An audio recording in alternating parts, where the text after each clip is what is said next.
বাংলাদেশের প্রতিরক্ষা ব্যবস্থা শক্তিশালী করতে ভারত এবং মিয়ানমারকে মোকাবেলায় একাধিক পরিকল্পনা গ্রহণ করা হচ্ছে। Hello viewer, welcome back to another video. Viewer बहुत ही ज्यादा एक इम्पोर्टेंट वीडियो लेकर फिर से हाजिर हुए हैं। कशूरगंज आर्मी बेस भारत और म्यांमार के हमलों को रोकने के लिए वीवर कामयाब हुई है। तो ये वीवर बहुत ही ज्यादा आज की वीडियो इम्पोर्टेंट होने वाली है। तो वीवर अभी तक आप लोगों ने हमारे चैनल को सब्सक्राइब नहीं किया हुआ तो प्लीज जल्दी से सब्सक्राइब कर लीजिएगा। तो बिना टाइम वेस्ट किए वीडियो को शुरू करते हैं। বাংলাদেশের প্রতিরক্ষা ব্যবস্থা শক্তিশালী করতে ভারত এবং মিয়ানমারকে মোকাবেলায় একাধিক পরিকল্পনা গ্রহণ করা হচ্ছে। ফোর্সেস গোল 2030 বাস্তবায়নের লক্ষ্যে অন্যতম লক্ষ্য হচ্ছে সামরিক অবকাঠামো উন্নয়নের শীর্ষ অবস্থানে যাওয়া। এ পরিকল্পনার অংশ হিসেবে কিশোরগঞ্জে নির্মাণ করা হচ্ছে বাংলাদেশের ইতিহাসে সবচেয়ে দৃষ্টিনন্দন সেনাঘাঁটি। মূলত সেনাবাহিনীর রিভার অ্যান্ড ইঞ্জিনিয়ারিং ব্রিগেডের জন্য প্রধান সামরিক ঘাঁটি হবে কিশোরগঞ্জ। এই ব্রিগেডের মূল কাজ দেশের নদী ও হাওর অঞ্চলে আক্রমণ হলে যুদ্ধ করা। বর্তমানে বাংলাদেশ সেনাবাহিনীর রিভার অ্যান্ড ইঞ্জিনিয়ারিং ব্রিগেডে প্রায় 5 থেকে 7,000 সৈনিক রয়েছে। সাধারণত কোনো সেনাঘাঁটিতে রিভার অ্যান্ড ইঞ্জিনিয়ারিং ব্রিগেডের সৈন্যদের মতো দক্ষতা অর্জন করা সম্ভব নয়। এজন্য প্রয়োজন নদীমাতৃক অঞ্চলে সেনাঘাঁটি নির্মাণ করা, যাতে প্রশিক্ষণ প্রদান করা সুবিধাজনক হয়। 2009 সালে পরিকল্পনা প্রকাশ করা হয় কিশোরগঞ্জের হাওর অঞ্চলে নির্মাণ করা হবে একটি পূর্ণাঙ্গ সেনাঘাঁটি, যা হবে বাংলাদেশের ইতিহাসে সবচেয়ে সুন্দর। একই সঙ্গে রিভার অ্যান্ড ইঞ্জিনিয়ারিং ব্রিগেডের জন্য প্রধান কার্যালয়। তাই জমি অধিগ্রহণ করা হয় 275 একর পর্যন্ত। সাধারণত 250 একর জমির উপর একটি পূর্ণাঙ্গ সেনাঘাঁটি নির্মাণ করা সম্ভব। তাছাড়া বিশাল অঞ্চল জুড়ে রয়েছে নিকলি হাওর, ফলে প্রশিক্ষণের জন্য শত শত একর জায়গা পাওয়া সম্ভব। পূর্ণাঙ্গ সেনাঘাঁটিতে সব ধরনের সুবিধাই থাকবে, যেমন প্রশিক্ষণের জন্য বিশাল মাঠ, এছাড়া বসবাসের জন্য থাকবে আবাসস্থল, থাকবে নিজস্ব প্রতিরক্ষা ব্যবস্থা, অল্প সময়ে রসদ ও গোলাবারুদ পৌঁছে দিতে থাকবে হেলিপ্যাড। সেনাঘাঁটিতে একসঙ্গে 5,000 সৈনিক অবস্থান করতে সক্ষম হবে। নির্মাণ কাজ ইতিমধ্যে প্রথম পর্যায়ে শেষ হয়েছে এবং শেষ ধাপের কাজও শুরু হয়েছে। আশা করা যায় শীঘ্রই পরিপূর্ণ নির্মাণ কাজ শেষ হবে। এখন প্রশ্ন হচ্ছে, কতটা গুরুত্বপূর্ণ ভূমিকা পালন করবে কিশোরগঞ্জ সামরিক ঘাঁটি? সেনাবাহিনীর রিভার অ্যান্ড ইঞ্জিনিয়ারিং ব্রিগেডের প্রধান কাজ নদী এবং হাওর অঞ্চলে যুদ্ধ করা। সুতরাং ভারত এবং মিয়ানমার উভয়ের বিরুদ্ধে কার্যকর হবে। তবে নতুন সেনাঘাঁটি মিয়ানমার থেকে ভারতের বিরুদ্ধে বেশি কার্যকর হবে, কারণ কিশোরগঞ্জ সিলেট অঞ্চলের কাছাকাছি। ভারত থেকে যার দূরত্ব 80 কিলোমিটার মাত্র। ভারতের সঙ্গে বিশাল সীমান্ত রয়েছে, যার একটি বড় অংশ নদী বেষ্টিত। এই অঞ্চলে বাংলাদেশ সেনাবাহিনীর রিভার অ্যান্ড ইঞ্জিনিয়ারিং ব্রিগেড হবে অপ্রতিদ্বন্দ্বী, কারণ এই সকল অঞ্চলে যুদ্ধ করার জন্য পারদর্শী এই ব্রিগেড বিশেষ করে সিলেটের একাধিক অঞ্চলে ভারতের বিরুদ্ধে ব্যাপক কার্যকর ভূমিকা পালন করতে পারবে। তাছাড়া সুন্দরবন অঞ্চলে ভারতকে রুখে দিতে সক্ষম হবে, কেননা রিভার অ্যান্ড ইঞ্জিনিয়ারিং ব্রিগেডের প্রধান কাজ আর ওই কিশোরগঞ্জ হলেও তাদের কার্যক্রম হবে পুরো দেশব্যাপী। সুন্দরবন একটি জলমগ্ন অঞ্চল, ফলে সেনাবাহিনীর ব্রিগেড সেখানে কাজ করতে পারদর্শী হবে। সেক্ষেত্রে নতুন সেনাঘাঁটি নির্মাণ নিয়ে ভারত যথেষ্ট আপত্তি জানানোর কথা।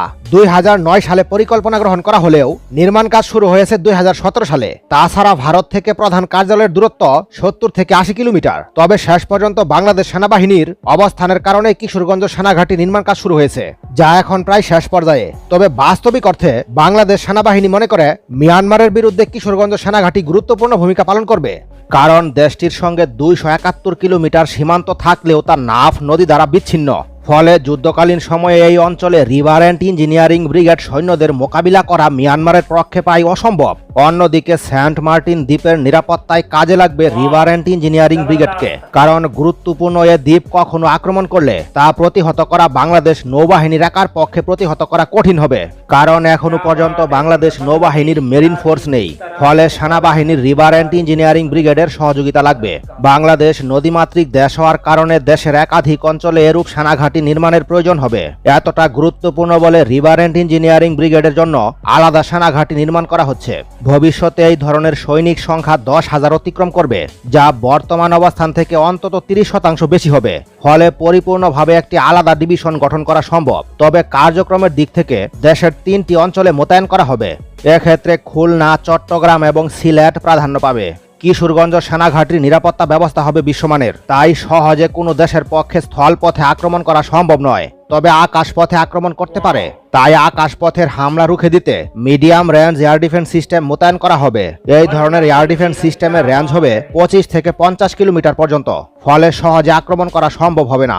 অপরদিকে যা সামরিক ঘাঁটির সুরক্ষা নিশ্চিত করবে তাছাড়াও কিশোরগঞ্জ সেনাঘাঁটিতে লাইট ওয়েট ট্যাঙ্ক মোতায়েন করা হবে, কারণ হাওর অঞ্চলে এই ধরনের ট্যাঙ্ক অত্যন্ত কার্যকর। বাংলাদেশ সেনাবাহিনীর জন্য অন্তত 150টি লাইট ওয়েট ট্যাঙ্ক ক্রয় করা হচ্ছে, ইতোমধ্যে যার 44টি ডেলিভারিও পেয়েছে বাংলাদেশ সেনাবাহিনী। পাশাপাশি পূর্ণাঙ্গ সেনা क्या बात है वीवर, जबरदस्त। ये वीवर बांग्लादेश की कशूरगंज आर्मी बेस किस तरह से भारत और म्यांमार के हमलों को रोकने में कामयाब, और किस तरह से वीवर बांग्लादेश जो है वो पावरफुल किस्म के मिसाइल वहां तैनात और पावरफुल किस्म के वेपन की तैनाती कर रहा है, और बांग्लादेश की जो आर्मी है वो किस तरह से रेडी है भारत और म्यांमार को जवाब देने के लिए। वीवर बांग्लादेश की आर्मी 24 आवर रेडी रहती है, किसी भी तरह बांग्लादेश जो है वो अपनी कंट्री का दिफा कर सकती है। कोई भी खतरा हो बांग्लादेश की आर्मी को अपने वतन की हिफाजत करना आती है। तो वीवर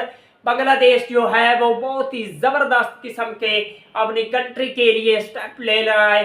बांग्लादेश जो है वो चाहता है कि हमारे पास इतनी पावर हो कि हम भारत और म्यांमार को जवाब दे सकें, और इसमें साथ दे रही हैं कुछ पावरफुल कंट्री बांग्लादेश का, और बांग्लादेश दिन ब दिन अपनी आर्मी पर काम कर रहा है और बहुत ही ज्यादा पावरफुल हो रहा है।